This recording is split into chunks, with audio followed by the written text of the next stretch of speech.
Horror कहानियां थी। काला जादू।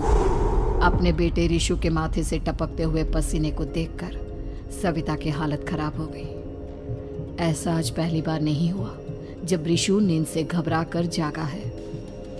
हाय मेरा बच्चा, न जाने किसकी नजर लग गई है तुझे।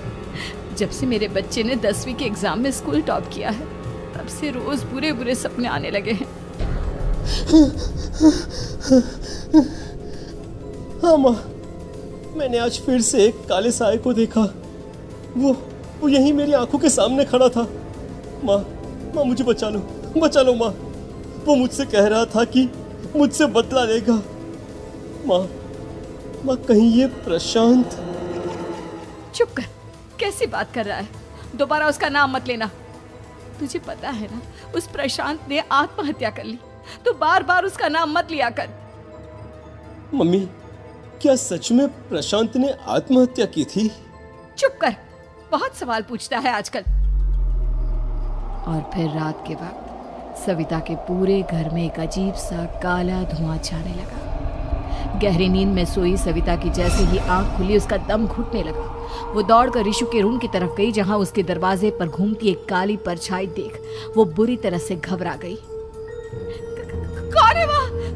कौन है? सामने आओ। ये मैं हूँ, तुम्हारी काली करतूत। और अब मैं तुम्हारे बेटे को ले जाने आया हूँ। नहीं, मेरे बच्चे को छोड़ दो प्लीज। मेरे रिशु को कुछ मत करना। वो परछाई रिशु के कमरे में घुस जाती है। सविता भी उसके पीछे पीछे दौड़ कर जाती है और देखती है कि अब वो साया साफ नजर आ रहा था। वो सर से पैर तक खून में सना हुआ था और उसके शरीर के सारे अंग कटे फटे हैं। क्या चाहिए तुम्हें? तुम जो बोलोगे मैं करूंगी, लेकिन मेरे रिशु को छोड़ दो। उस परछाई ने रिशु को गर्दन से पकड़कर दीवार के सहारे हवा में उछाल दिया। रिशु जोर जोर से चिल्लाने लगा। माँ बचाओ मुझे, बचा लो माँ, ये मुझे मार डालेगा। माँ मुझे बचा लो माँ। नहीं ऐसा मत करो, मुझे मार दो लेकिन मेरे बच्चे को छोड़ दो। मैं तुम्हारे आगे हाथ जोड़ती हूँ। वो परछाई रिशु को जमीन पर गिरा देती है और अचानक वहां से गायब हो जाती है। रिशु, मेरा बच्चा, तू ठीक तो है ना? कुछ बोल बेटा, क्या हुआ है तुझे? मैं ठीक हूँ माँ। क्या हुआ था यहाँ पर? कुछ नहीं बेटा, कुछ नहीं। तू परेशान मत हो। हम कल ही गांव के बाहर जो तांत्रिक महाराज रहते हैं उनके पास चलेंगे। ठीक है माँ, हम जल्द ही उनके पास चलेंगे। मुझे बहुत डर लग रहा है माँ। ये बार बार मुझे डरावने सपने आना, ये सब हमारे साथ क्यों हो रहा है माँ? अगले दिन सविता अपने बेटे रिशु को लेकर गांव के बाहर तांत्रिक के पास जाती है। जिस जगह पर तांत्रिक रहा करता था वो जगह बहुत डरावनी थी। चारों तरफ कंकाल और खूब भूतियां नजर आ रही थी। गांव से दूर वीराने में उस जगह पर जोर से आंधी चल रही थी। रिशु ने डर कर अपनी माँ का हाथ पकड़ लिया। माँ मुझे बहुत डर लग रहा है। ये कैसी जगह है? देख बेटा, हमारे साथ जो कुछ भी हो रहा है उसका इलाज सिर्फ और सिर्फ ये तांत्रिक महाराज ही बता सकते हैं। अब यही है जो हमें प्रॉब्लम से बाहर निकाल सकते हैं। जैसे ही सविता और रिशु तांत्रिक की झोपड़ी के अंदर पहुंचे, वहां का नजारा देखकर उनकी आंखें फटी की फटी रह गई। तांत्रिक की झोपड़ी के अंदर कई सारे लोग अपनी गर्दन घुमा घुमा कर जोर जोर से चीख रहे थे। कौन हो तुम और यहाँ क्यों आई हो? महाराज, मेरे बेटे को कुछ दिनों से एक डरावनी काली परछाई नजर आती है और कल रात उसने मेरे बेटे पर हमला भी कर दिया।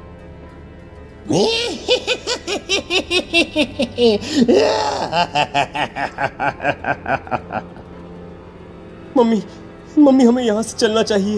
ये जगह मुझे ठीक नहीं लगती। नहीं बेटा, ऐसा नहीं कहते। रुक जाओ, 2 मिनट के लिए रुक जाओ। क्या कहा?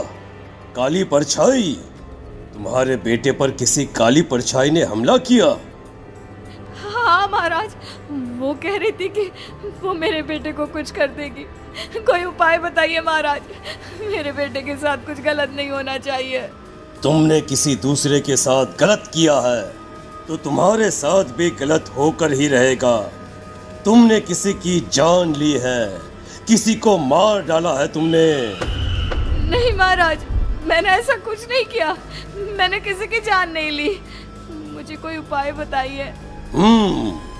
लगता है तुम इतनी आसानी से नहीं मानोगी। मैं तुम्हें अभी उस काली परछाई से मिलवा देता हूँ और वही सारा सच तुम्हारे सामने लेकर आएगा।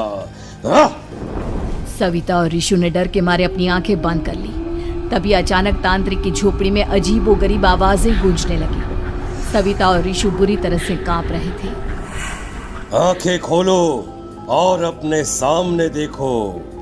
क्या यही है वो जिससे तुम कल रात को मिली थी? बताओ मुझे। हाँ, इसने कल रात मेरे बेटे के ऊपर हमला किया था। ये उसी लड़के की भटकती हुई आत्मा है जिसे कुछ दिन पहले तुमने मार डाला था। मम्मी ये महाराज क्या कह रहे हैं? क्या सच में आपने किसी की जान ली है, किसी को मार डाला है?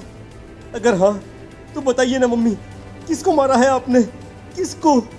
तुम्हारी माँ इतनी आसानी से सच नहीं बताएगी बेटा। इसने एक बच्चे की जान ली है। कहीं उसका नाम प्रशांत तो नहीं महाराज? वो मेरा दोस्त है, मेरा मतलब मेरा पड़ोसी है। सही पहचाना।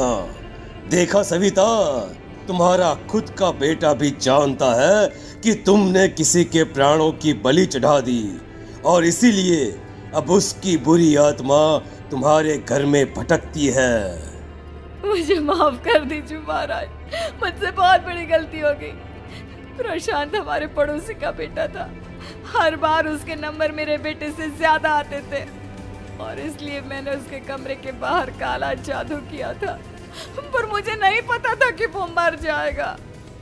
तुम्हारे उसी काले जादू वाली गुड़िया के अंदर एक बुरी आत्मा थी जिसने उस बच्चे के दिमाग पर बुरा असर कर दिया और उसी की वजह से उस लड़के ने अपनी बालकनी से कूदकर आत्महत्या कर ली। इसकी वजह सिर्फ और सिर्फ तुम हो, तुम। नहीं महाराज, जो कुछ भी हुआ मुझे नहीं पता था कि प्रशांत अपनी जान दे देगा। प्रशांत की आत्मा इस वक्त तुम्हारे सामने खड़ी है, हमसे बात करना चाहती है। बोलो क्या कहना चाहते हो? मैं जीना चाहता था, बड़ा होकर कुछ बनना चाहता था। आपके बेटे से मुझे कोई परेशानी नहीं थी। अरे वो तो मेरा अच्छा दोस्त था। मुझे माफ कर दो बेटा, मुझसे बहुत बड़ी गलती हो गई, मुझे माफ कर दो। माफ करने से मुझे वापस जिंदगी नहीं मिल जाएगी। मेरे माँ बाप आज भी मेरे लिए रोते हैं। आपने मेरे साथ बहुत गलत किया है, बहुत गलत। और तभी अचानक प्रशांत की आत्मा वहां से गायब हो जाती है। सविता जोर जोर से रोने लगती है। सुन लिया तुमने? ये तुम्हारे अपने ही किए हुए पाप हैं जो इस तरह से तुम्हारे सामने आ रहे हैं। माँ, ये आपने अच्छा नहीं किया। सिर्फ 10th बोर्ड के एग्जाम में मैं टॉप कर पाऊँ इसलिए आपने मेरे दोस्त के ऊपर काला जादू कर दिया। नहीं मम्मी नहीं, अब हम कभी खुश नहीं रह पाएंगे, कभी नहीं। मेरे दोस्त की आत्मा को कभी शांति नहीं मिलेगी मम्मी, कभी नहीं। लेकिन मैंने जो कुछ भी किया सिर्फ तुम्हारे लिए किया। वो लड़का हमेशा फर्स्ट पोजीशन पर आ जाता था और इस वजह से हमेशा तुम्हारे मार्क्स कम पड़ते थे। मैंने तो सिर्फ उस पर एक छोटा सा काला जादू किया था बेटा। मुझे क्या पता था कि उसका ये नतीजा निकलेगा। जिस गुड़िया को तुमने उस लड़के के कमरे के दरवाजे पर लगाया था, दरअसल उसके अंदर एक बुरी आत्मा का प्रवेश हो गया था, जैसा कि अक्सर काला जादू करते समय हो जाता है। मुझे अपनी गलती का एहसास हो गया है, मैं प्रायश्चित करना चाहती हूँ। आप बताइए मैं क्या करूँ? प्रशांत के घर जाकर उस काली गुड़िया को वहां से निकालकर यहाँ लेकर आओ। मैं उसे आग में जलाकर राख कर दूंगा और उसके बाद प्रशांत की आत्मा को हमेशा के लिए मुक्ति मिल जाएगी। अगली रात सविता चुपचाप अपने पड़ोसी प्रशांत के घर जाती है। प्रशांत के माँ बाप प्रशांत की मौत के बाद उस घर को छोड़कर हमेशा के लिए वहां से चले गए थे। जैसे ही सविता उस घर के अंदर कदम रखती है, उसका सामना अजीबोगरीब हैवानियत से भरी आवाज़ों से होने लगता है। ऐसा लग रहा था जैसे कोई बुरी तरह से चीख रहा हो। सविता जैसे ही प्रशांत के कमरे के बाहर पहुंचती है, वहां पर लटकी हुई गुड़िया के शरीर से खून टपकने लगता है। ये क्या हो रहा है? इस गुड़िया के शरीर से खून क्यों टपक रहा है? सविता हिम्मत करते हुए उस गुड़िया को वहां से उतारने की कोशिश करती है, लेकिन तभी अचानक से बहुत भयानक दिखने वाली औरत उसकी आंखों के सामने आकर खड़ी हो जाती है। मैं यहाँ से कहीं नहीं जाऊंगी, और अगर तूने मुझे यहाँ से हटाने की कोशिश की तो मार डालूंगी मैं तुझे। नहीं नहीं, मुझे तुम्हें यहाँ से ले जाना ही होगा, नहीं तो मेरा बेटा, उसकी जान को खतरा है। मैं तुम्हें नहीं छोड़ सकती। अगर तुम्हारे अंदर हिम्मत है तो मुझे इस घर से बाहर ले जाकर दिखाओ। और ऐसा कहकर वो औरत सविता के ऊपर हमला कर देती है और उसे हवा में उछाल उछाल कर जमीन पर पटकती है। लेकिन तभी अचानक मौका देखकर सविता अपने हाथ में ली हुई सुई उसके हाथ में चुभो देती है। हाथ में सुई लगते ही वो औरत जमीन पर तड़पने लगती है। ये क्या किया तूने? ये क्या कर दिया? तुझे ऐसा नहीं करना चाहिए था। तांत्रिक ने मुझे कहा था कि तुझसे जीतने का सिर्फ यही एक तरीका है जिससे मैं अपने पापों का प्रायश्चित कर सकती हूँ और अपने बेटे की जान बचा सकती हूँ। और उसके बाद वो डरावनी दिखने वाली औरत एक छोटी सी जादुई गुड़िया में तब्दील हो गई और सविता ने उसे ले जाकर तांत्रिक को दे दिया। तांत्रिक ने जादुई गुड़िया को आग के हवाले कर दिया